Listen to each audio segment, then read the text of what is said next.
અને સુગર ઓછું થઈ ગયું હતું ને તાત્કાલિક એડમિટ થવું પડે એમાં તો. ત્યાં ડૉક્ટરે કીધું કે તમારે જમવું જ પડશે, નસો સુકાઈ ગઈ છે.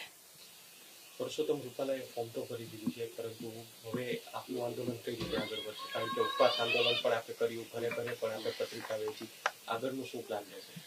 હું સમાજની સાથે છું અને રહીશ, અને એક મેસેજ આપવા માંગીશ કે આને સામાજિક પ્રશ્ન જ રાખો, રાજકીય ન લઈ આવો. સંકલન સમિતિ છે કે એને આપણે આપને સાઇડલાઇન કરી હોય તેવું પણ લાગી રહ્યું છે, કારણ કે મીટિંગ થાય ત્યાં આપણને આમંત્રણ મળતું નથી. આપ એ બાબતે શું કહેશો?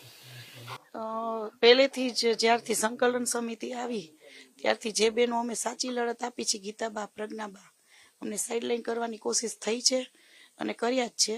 અમને જે પણ એ લોકો મીટિંગ કરે છે એમાં ઇન્વોલ્વ નથી કરતા, અને એક રાજકીય ન લઈ આવે, બસ એક સામાજિક પ્રશ્ન છે, આ તો સામાજિક જ રાખ.